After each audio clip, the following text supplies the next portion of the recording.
మోకాల నొప్పులకు ఎటువంటి సర్జరీ లేకుండా ఎపియాన్ పెయిన్ క్లినిక్ అందిస్తున్న అత్యాధునిక చికిత్స. ఉంటే ఇక్కడ మనము చెక్ చేసి మీకు నేను చూపిస్తాను. దీనికి సంబంధించి వీడియో చేద్దాం అనగానే మీరు దానికి సంబంధించిన పరికరాలన్నీ తీసుకొచ్చారు. ఏది ఎలా ఉంటుంది, యాక్యురేట్గా ఉంటుందా కాదా, ఇంట్లో ఎలా, హాస్పిటల్ ఎలా అని. మా కొలీగ్ వస్తారు, మీరు దానికి ఒకసారి టెస్ట్ చేసి చూపించండి, ఏవి యాక్యురేట్ ఉన్నాయో చూద్దాం. సో ఫస్ట్ నేను మన జనరల్గా మనము క్లినిక్లో హాస్పిటల్లో చెక్ చేసే దాని మీద మనం చూద్దాం. అంతేకాకుండా ఇక్కడ లెఫ్ట్ హ్యాండ్కి బెటరా రైట్ హ్యాండ్కి బెటరా అని కూడా క్వశ్చన్ అడుగుతూ ఉంటారు. ఇలా కూడా ఉంటుంది, అది కూడా ఒక క్వశ్చన్ అడుగుతూ ఉంటారు. జనరల్గా మనం లెఫ్ట్ హ్యాండ్ ప్రిఫర్ చేస్తాం, రైట్ హ్యాండ్ కూడా మంచిదే మనకి. అంటే ఏదైనా ఒకటైనా డిఫరెన్స్ ఉంటుందా? పెద్ద ఒక 5 పాయింట్స్ ఏదైనా డిఫరెన్స్ ఉండొచ్చు, బట్ అది పెద్ద ఇబ్బంది ఏం కాదు. మనం 5 పాయింట్స్ ఆఫ్ బ్లడ్ ప్రెషర్ వేరియేషన్తో మనం ఎటువంటి నిర్ణయాలు తీసుకోవటం ఏముండదు. ప్లస్ రెండోది ఏంటంటే, ఇప్పుడు ఇలాంటి మన ఇంట్లో చెక్ చేసే బ్లడ్ ప్రెషర్ మిషన్కి ఇక్కడ గమనిస్తున్నారా, ఈ ఆర్టరీ ఇక్కడ రావాలన్నమాట. ఇక్కడ ఇలా చేయి ఇలా పెట్టినట్లయితే ఈ పర్టికులర్ పైప్ అనేది ఈ సెంటర్కి రావాలి. ఎల్బో దగ్గర సెంటర్ పాయింట్, ఎల్బోస్. ఇది ఇటు వెనక్కు లేదా పొరపాటున ఇది ఇటు పైకి ఇలా వెళ్ళకూడదు. అప్పుడు ఎర్రర్ వస్తుంది, తప్పుగా రీడింగ్ వస్తుంది. సో ఇది ఇక్కడ మనం కంపల్సరీగా పెట్టాలి. ఇది దాని తర్వాత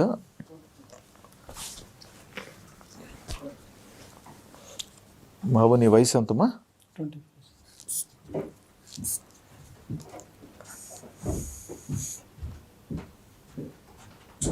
సో ఈ అబ్బాయికి ఇప్పుడు మనకి సిస్టాలిక్ 130 దగ్గర కనపడుతుంది, డయాస్టాలిక్ 90 దగ్గర ఉంది. ఇప్పుడు మీరు గమనించినట్లయితే 130 కదా సార్, చూడండి 130 దగ్గర అది కదులుతుంది, చూసారా? సో ఇది సిస్టాలిక్ అనమాట.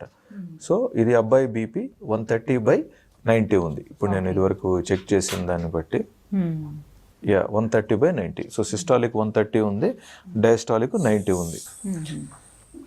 బాబు నువ్వు సాల్ట్ ఆయిల్ తగ్గియాలమ్మా. యాక్చువల్లీ మనకి కామన్గా ఉండాల్సింది ఎంత సార్? 120/80.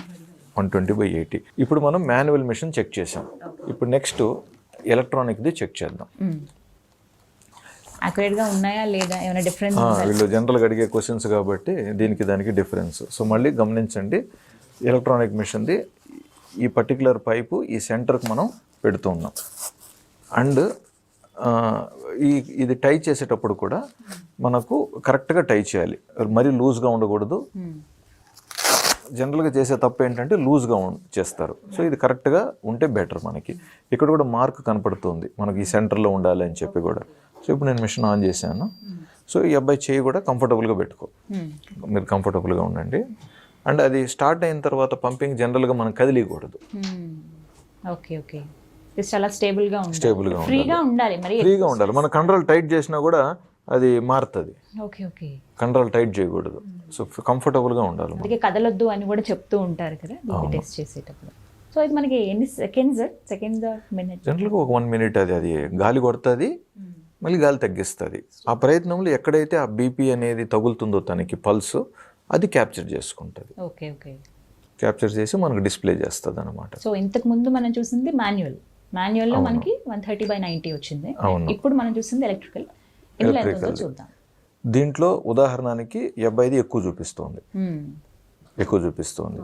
ఒక 140/90 వరకు చూపిస్తుంది అనమాట. సో ఒక 10 పాయింట్స్ ఎక్కువ కనపడింది మనకి. అంటే ఇది తప్పు అనకూడదు, అది నేను చెప్తున్నా. ఇప్పుడు మీకు ఇది ఎంత కనపడిందో ఇది ఇంతే రికార్డ్ చేసుకోవాలి. డాక్టర్గా మనము ఏ పేషెంట్ అయినా కూడా ఇంట్లో చెక్ చేసినవి ఒక బుక్ మెయింటైన్ చేయమంటాం. తర్వాత యావరేజ్గా మనం తీసుకుంటాం, యావరేజ్గా మళ్ళీ. బట్ ఈ 2 విషయాలు మనకు అర్థమైంది ఏంటి, నేను చెక్ చేసిన దానికైనా మిషన్ చెక్ చేసిన దానికైనా 120/80 నార్మల్ కదా. సో ఏమనిపించింది, మనకు 10 పాయింట్లు ఎక్స్ట్రా కనపడుతుందా లేదా? సో ఇది ఎక్కువే వచ్చింది, అది ఎక్కువే వచ్చింది. ఓకే, అది మనం తీసుకోవాల్సింది తప్ప ఎంత. అవును, ఇది ఇప్పుడు తప్పు చూపించింది 10 పాయింట్లు అంటే కుదరదు. ఇప్పుడు ఇది మనకు మరీ తక్కువైతే చూపించలేదు కదా, ఇప్పుడు నార్మల్గా అయితే చూపించలేదు, హైర్ సైడ్ ఉన్నదే కదా మనకు చూపించింది. అది ఎక్కువ ఉంటే ప్రాబ్లం సార్ మనకి. అంటే ప్రాబ్లం అని కాదు, దీర్ఘకాలంలో సమస్యలు ఉంటాయని మనం భావిస్తున్నాం మనం. సో మనం ఇంకొక మిషన్ అంటే ఒక రెండు బ్రాండ్స్ని పెట్టుకుంటున్నాం మనం. ఇది కూడా ఎలక్ట్రికల్ సార్. ఇప్పుడు ఇది కూడా మన ఎలక్ట్రానిక్ది మనం చెక్ చేస్తూ, ఇది కూడా హోమ్ మిషన్ అనమాట. ఇప్పుడు మనం చెక్ చేసేది కూడా చాలా మంది ఏంటంటే ఆన్లైన్లో అవైలబుల్ ఉండడం, బయటికి ఇందులోని ఈ కరోనా సీజన్ వల్ల బయటికి వెళ్ళే ఇది లేక ఇంటి దగ్గరే ఈ మెషిన్స్ ఆర్డర్ పెట్టేసుకుని ఇంటి దగ్గరే చెక్ చేసుకుంటూ ఉన్నారు. బీపీ చెక్ చేస్తున్నాం అనే ఫీలింగ్ ఉండకూడదు. ఇందులో కూడా మనం వైట్ కాలర్ బీపీ అంటాం. అంటే డాక్టర్ దగ్గరికి వస్తే డాక్టర్ చూస్తే బీపీ పెరిగిపోతుంది. సో చాలా మంది అంటారు, సార్ ఇంట్లో ఇప్పుడే చెక్ చేసుకుని వచ్చాను 120 ఉన్నింది, ఇప్పుడు మీ దగ్గరికి వస్తే 150 కనపడుతుంది సార్, మీదే తప్పు అంటారు. సో కొంచెం కూర్చోబెట్టి ఒక 10 నిమిషాల తర్వాత ప్రశాంతంగా ఉండండి చెప్పేసి మళ్ళీ మనం చెక్ చేయడం జరుగుతుంది. ఇప్పుడు ఈ మిషన్ కూడా ఉదాహరణకి 140/90 చూపిస్తుంది.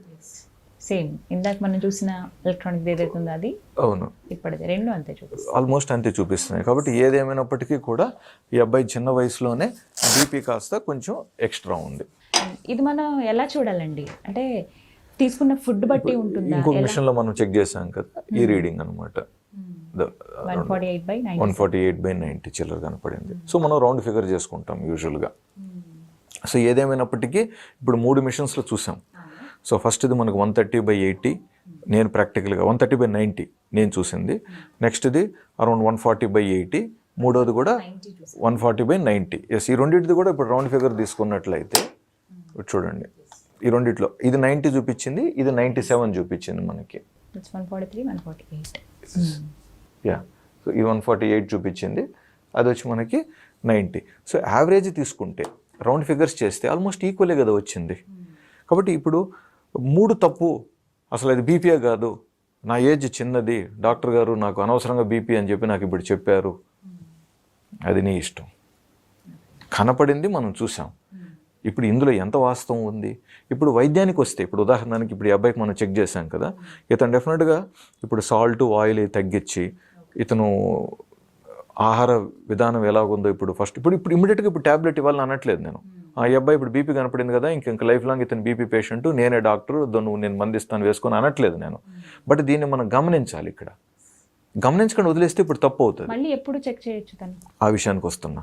సో ఇప్పుడు ఈ అబ్బాయికి స్ట్రిక్ట్గా సాల్ట్ రెస్ట్రిక్షన్ చేసి, ఆయిల్ ఏదైనా ఎక్కువ తీసుకుంటుంటే ఆయిల్ రెస్ట్రిక్షన్ చేసి, ఈ అబ్బాయి ఏదైనా కొంచెం వర్క్ స్ట్రెస్ కానీ ఇంకేదైనా వేరే స్ట్రెస్ ఏమైనా ఫీల్ అవుతున్నాడా అనేది గమనించి, కొంచెం ఇతనికి మెడిటేషన్ కానీ యోగా కానీ అడ్వైస్ చేసి, వాటర్ కూడా మనం 3 లీటర్స్ వరకు తీసుకుంటే మంచిది అంటున్నాం.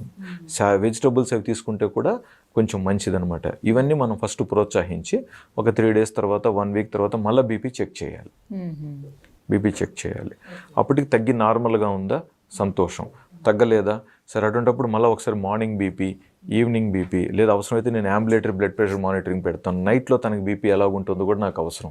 రాత్రి 11, 12, ఉదయం 3, 4 కూడా బీపీ ఎలాగుందో కూడా చూసుకొని, ఒకవేళ ఇప్పుడు లైఫ్ స్టైల్ మాడిఫికేషన్తో చిన్న వయసు కాబట్టి 10 మందిలో 6-7 మందికి కంట్రోల్ అయిపోవచ్చు. బట్ మళ్ళీ వీళ్ళు స్ట్రెస్ తీసుకున్నప్పుడు మళ్ళీ పెరిగిపోతుంది. వీళ్ళు ఇదే మెయింటైన్ చేస్తూ ఉండాలి, మైండ్ కూడా మెయింటైన్ చేస్తూ ఉండాలి. మనకు ఆ సినిమాలో ఉంది కదా, 1, 2, 3 ఏదో ఒకటి మనకు అలాంటివి చేసుకొని కంఫర్టబుల్గా ఉండాలి. బీపీ తెచ్చేసుకోకూడదు అని చెప్తూ ఉంటారు కదా, అలా కాదు. ఇలా మెయింటైన్ చేస్తూ ఫుడ్ ఉండాలి. కంట్రోల్ ఉండాలి అండ్ అలాగే ఫిజికల్ యాక్టివిటీ కావచ్చు, మనకున్న స్ట్రెస్ ని తగ్గించుకుంటూ యోగా ఏదైనా మెడిటేషన్ లేదు ఇంకా ఫర్దర్గా ఈ బీపీ అన్ని విధాలుగా హై కనపడుతుంది అంటే అప్పుడు నిర్లక్ష్యం చేయకూడదు. డాక్టర్గా నేను అప్పుడు ఫర్దర్గా ఇంకేదైనా టెస్ట్లు అవసరం ఉంటే టెస్టులు చేసి దానికి కావాల్సిన ప్రాపర్ బీపీ మెడికేషన్ అనేది మనం ఎంపిక చేయాలి. బీపీ మెడికేషన్ అంటే ఒకే రకంగా ఉండవండి. అది హార్ట్ వైపు నుంచి బీపీ తగ్గించే మందులు ఉండొచ్చు, ఆర్టరీస్ దగ్గర పనిచేసి బీపీ పెరగకుండా చూసే మందులు ఉండొచ్చు, లేదా కిడ్నీస్ దగ్గర పనిచేసి బీపీని అదుపులో పెట్టే మందులు ఉంటాయి. అలాగే రకరకాల మందులు ఉంటాయి. వయసును బట్టి కానీ అవసరాన్ని బట్టి కానీ ఎలాంటి బీపీని బట్టి డాక్టర్ కానీ ఫిజిషియన్ కానీ కార్డియాలజిస్ట్ కానీ ఎంపిక చేయడం అనేది జరుగుతుంది. రైట్.